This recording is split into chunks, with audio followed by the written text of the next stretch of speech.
Bonjour et bienvenue sur TF Toybox, la chaîne qui passe en revue les figurines et qui vous informe des nouveautés sur Instagram, Facebook, Twitter et bien sûr YouTube. Cette semaine, on va parler de produits statuettes officielles Transformers, quelques annonces, quelques photos officielles Kingdom. On va parler des cartes collector Kingdom qui se trouvent dans les figurines War for Cybertron et on évoquera les nouveautés trouvées cette semaine. Comme d'habitude, n'hésitez pas à laisser un petit like, un pouce positif pour soutenir cette vidéo, ça fait toujours plaisir et ça permet de mettre en avant cette vidéo. Je vous mets comme d'habitude le sommaire en description. Et tout de suite, on passe à la suite. On commence ce journal par 3-4 petites annonces, dont notamment la figurine Grimlock de Funko Pop, qui sera une édition limitée pour la VirtualCon 2021. À suivre donc si on aura moyen de la commander en France par un magasin spécialisé.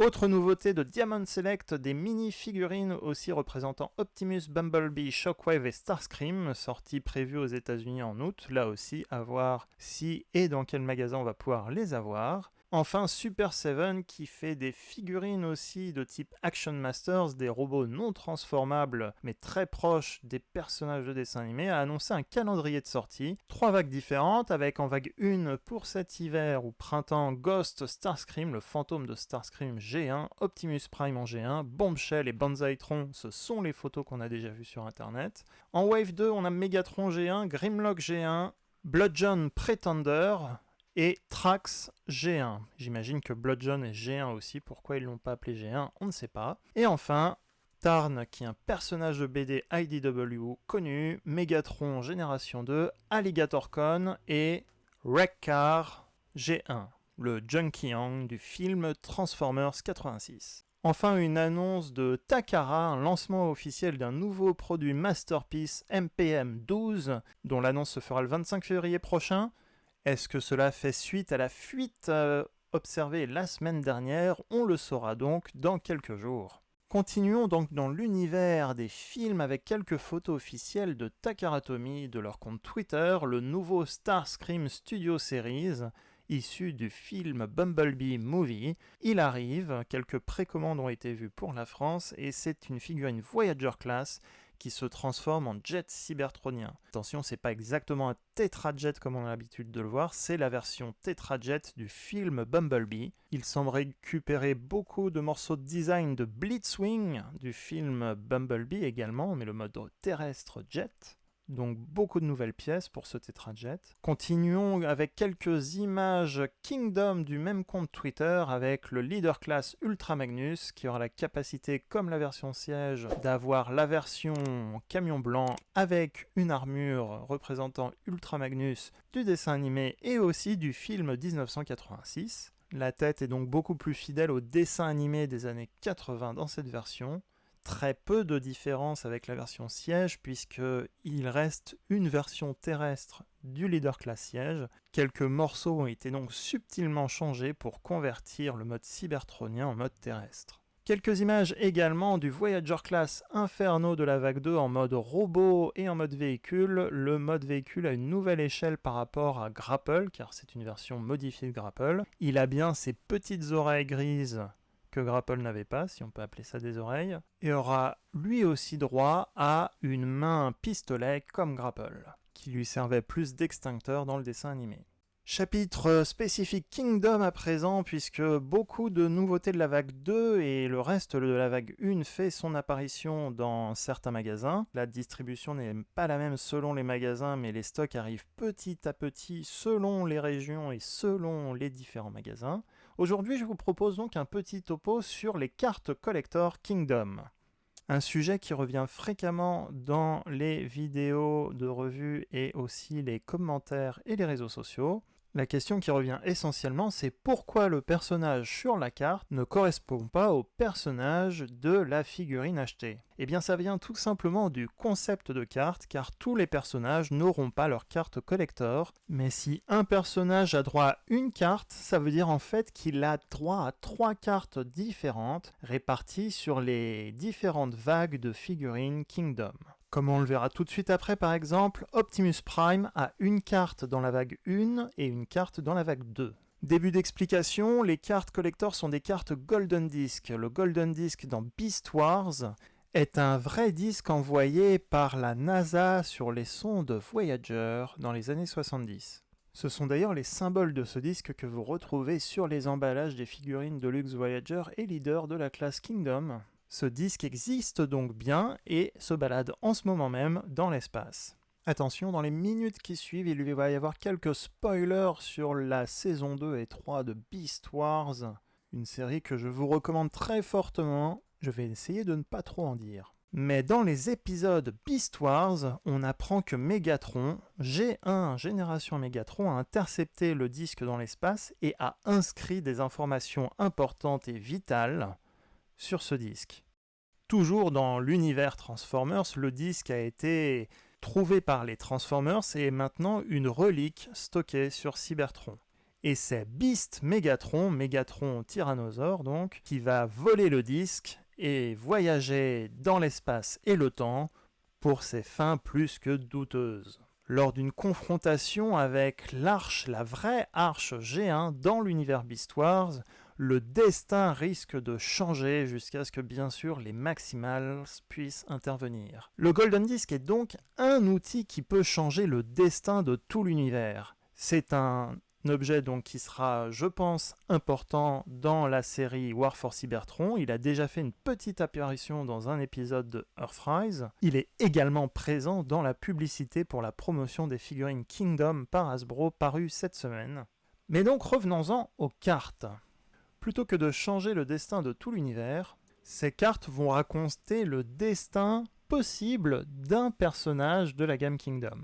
Le site Amazon US nous décrit précisément que les cartes Golden Disc révèlent un des destins possibles des personnages. Chaque figurine Kingdom vient avec une carte Golden Disc qui révèle un des destins possibles de certains personnages clés. Donc Amazon précise bien que c'est certains personnages clés et pas tout le monde. Ces cartes se présentent comme des stickers, c'est-à-dire qu'à l'avant vous allez avoir le personnage concerné et vous allez pouvoir révéler un autre destin possible, donc une image différente de ce même personnage avec un des 3 destins possibles pour lui, écrit en cybertronien. Collectionnez toutes les figurines Kingdom pour révéler 3 destins différents. Il y a 16 cartes Golden Disc en tout. Bien sûr, il faut acheter plusieurs figurines pour les avoir, mais on va voir que si vous les collectionnez tous, vous aurez des doubles, puisqu'il y aura pour l'instant que 4 cartes par vague. Et on va voir en détail les cartes de la vague 1 et la vague 2. Alors, il y a 16 cartes en tout, 4 x 4, 16. Il y a 4 vagues de figurines Kingdom, donc ce serait logique qu'il y ait 4 cartes par vague. D'autre part, les cartes sont dans les figurines Deluxe, Voyager et Leader Class. Dans la vague 1, il y a 4 Deluxe, 2 Voyager, 2 Leader, donc 8 chances.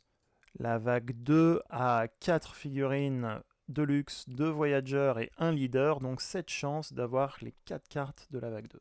Regardons les 4 premières cartes de la vague 1, à commencer par Autobot Arc, donc on voit un vaisseau de l'Arche Kingdom comme ceci, un fond bleu, et quand on enlève le sticker, on a les Autobots se réveillent en 1984, et on voit l'Arche cracher dans le volcan sur Terre. Le dessin est le même que sur les packaging Earthrise, quand l'Arche est dans le fond du décor. Deuxième carte pour Optimus Prime. À ses pieds, un petit squelette de dinosaure vu qu'on est dans Kingdom et il y a l'Arche en plein vol en arrière-plan. Et quand on révèle la carte, le destin est Optimus qui est mourant, qui flotte dans l'espace. Il meurt au combat. Cette version représente Optimus quand il meurt dans le film 86 et aussi la version jouet Alternate Universe Optimus Prime, sortie l'année dernière et également présent dans Earthrise quelques secondes. Troisième carte, la carte de Dinobot, le Predacon Dinobot, c'est un Predacon dans la vague 2. C'est une photo de portrait et quand on l'ouvre, on le voit avec tous les animaux Kingdom quasiment petits en tout cas, Air Razor, Black Arachnia, Scorponok, Rattrap et Cheetor en mode animal. Ils mènent des factions unies, à la fois mélange de Maximal et Predacon. Un indice peut-être dans le dessin animé de Kingdom. Il y a un petit logo d'ailleurs, un mix de Predacon Maximal en haut à droite. Intéressant. Dernière figurine de la vague 1, une photo de portrait de Black Arachnia Predacon. Et quand on enlève le sticker, on voit le dessin de Black Arachnia avec au fond Waspinator, Scorponok et Dinobot. C'est le même dessin que sur le packaging de Black Arachnia, et d'ailleurs en haut, elle a un petit logo maximal. Autre fait intéressant. Et effectivement, son destin écrit en cybertronien devient une maximale, comme dans le dessin animé Beast Wars. Les cartes de la vague 2 maintenant, il y a un nouveau personnage, donc Megatron, le Decepticon, le chef des Decepticons menaçant sur cette carte.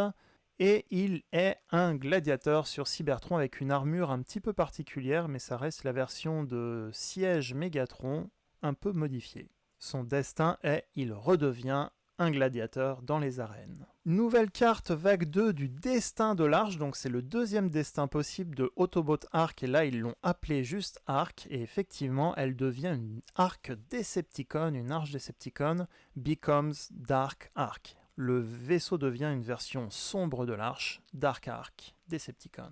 Deuxième carte pour Optimus Prime également dans la vague 2, là aussi le sticker à l'avant est toujours le même, mais lorsqu'on enlève le sticker c'est le même dessin, avec au fond des modifications, Bumblebee, Rhinox, Air Razor et Optimus Primal. Optimus mène Cybertron dans un nouvel âge d'or, ce sont les mots de fin de la saison 4 Transformers dans la 4e saison, l'épisode Rebirth ou Renaissance.